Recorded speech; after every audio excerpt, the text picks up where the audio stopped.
నమస్తే అండి బస్కుమరి. అంబటి రాంబాబు గారు జైలు నుంచి విడుదలవుతున్నటువంటి పరిస్థితి అయితే క్లియర్గా తెలుస్తున్నాయి. ఆయన బయటకు వచ్చిన తర్వాత నేను భయపడను, ఇదంతా కుట్రపూరితంగా చేశారు, జైల్లో తీసుకెళ్లి పెట్టినంత మాత్రాన మేము భయపడిపోతామా అనేటువంటి విధంగా అంబటి రాంబాబు గారు మాట్లాడటం కరెక్టా కాదా అనేటువంటి విషయాన్ని వాళ్ళే ఆత్మపరిశీలన చేసుకోవాలి. ఆయన ఎందుకు ఇప్పుడు మాట్లాడుతున్నాడు అంటే, ఇప్పుడు కూటమైనటువంటి ప్రభుత్వం నాయకుల్ని జైల్లో పెట్టేసి న్యాయం ధర్మం కోసం పోరాడేటువంటి వ్యక్తుల్ని, వాళ్ళు అన్యాయాలు చేస్తుంటే ప్రశ్నించేటువంటి వ్యక్తుల్ని జైల్లో పెట్టి భయపెట్టాలని చూస్తుంది, కక్షపూరితమైనటువంటి ధోరణి అవలంబిస్తుంది.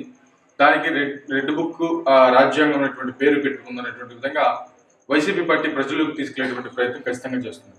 దీంట్లో మనం గుర్తుపెట్టుకోవాల్సినటువంటి విషయం ఏంటంటే, మనం ఆలోచించాల్సినటువంటి విషయం ఏంటంటే, మామూలుగా వైసీపీ పార్టీ అధికారంలో ఉన్నటువంటి టైంలో టీడీపీకి సంబంధించినటువంటి ఏ నాయకుడిని వదలలేదు.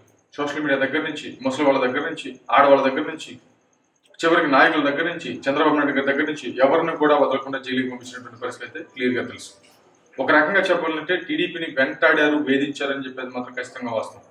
జనసేన పార్టీని కూడా వెంటాడారు, వేధించారు అనేది మాత్రం ఖచ్చితంగా వాస్తవం. ఇది ఖచ్చితంగా పచ్చి వాస్తవాలు ఇవన్నీ కూడా. వైస్రాయ్ హోటల్లో పవన్ కళ్యాణ్ గారి పరిస్థితి ఏంటి? అసలు మొత్తానికి పవన్ కళ్యాణ్ గారు అంత సీరియస్గా తీసుకోవడానికి కారణం ఏంటంటే, జనసేన పార్టీకి సంబంధించినటువంటి ప్రతి నాయకుడిని అరెస్ట్ చేశారు. ఆ రోజు విశాఖపట్నంలో పవన్ కళ్యాణ్ గారి కళ్ళ ముందు ఆడవాళ్ళని, అదేవిధంగా మగవాళ్ళని కూడా ఈడ్చుకెళ్ళినటువంటి పరిస్థితులు అయితే క్లియర్గా ఉన్నాయి.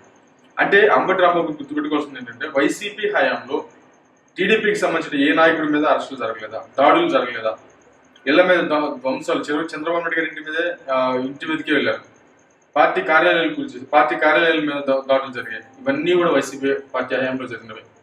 మరి అంబటి రాంబాబు గారు ఇప్పుడు ఎందుకు ఇలా మాట్లాడుతున్నారనే విషయం తెలియదు.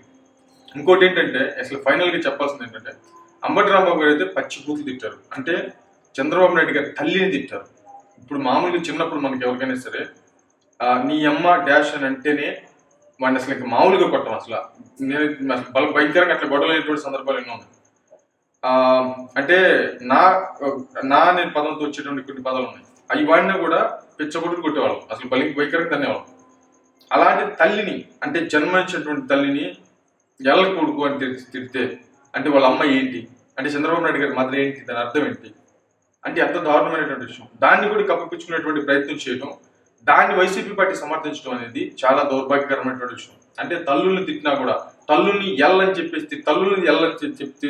తిట్టినా కూడా దాన్ని సమర్థించేటువంటి ప్రయత్నం చేస్తున్నారంటే ఎంత దారుణమైనటువంటి విషయం అర్థం చేసుకోవాలి.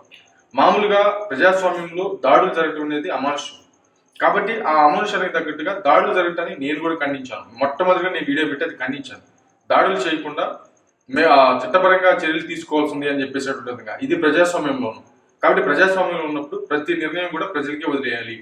ఈ వదలకపోవటం వల్ల ఈ రివర్స్ వచ్చినటువంటి పరిస్థితులు అయితే ఉన్నాయి. అయినా కూడా తల్లిని తిట్టారు కాబట్టి ఈ విధంగా జరిగిందనేటువంటి విషయం ప్రజలకు ఖచ్చితంగా విజ్ఞత ఉంటుంది. ప్రతి ఒక్కరికి తల్లి ఉంటుంది. ఆ తల్లి జొలిగిపోతే జమ్మ లెక్క తెస్తారు ఎవరైనా, ఇది మాత్రం షూర్. దీన్ని రాజకీయ కోణంలో మలిచేటువంటి ప్రయత్నం, నేను ఇంకా ప్రెస్ మీట్లు పెట్టి ఇంకా భయంకరంగా మాట్లాడతాననేటువంటి మాట ఏం మాట్లాడేది?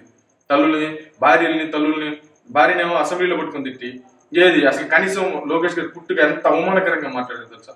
ఇప్పుడు తల్లి గురించి నడి బజార్లో నుంచోండి, ఏంది దౌర్భాగ్యకరమైనటువంటి విషయం? ఇంకా దీన్ని సమర్థించుకునే ప్రయత్నం, ఇంకా కూటమే తప్పు చేసినటువంటి విధంగా మాట్లాడేటువంటి ప్రయత్నం, ఇది ఏ రకమైనటువంటి రాజకీయం అంటారో ప్రజలు తమకు తాము ఆత్మపరిశీలన చేసుకోవాల్సినటువంటి పరిస్థితి అయితే ఉన్నాయనేది నా అభిప్రాయం. మరేమో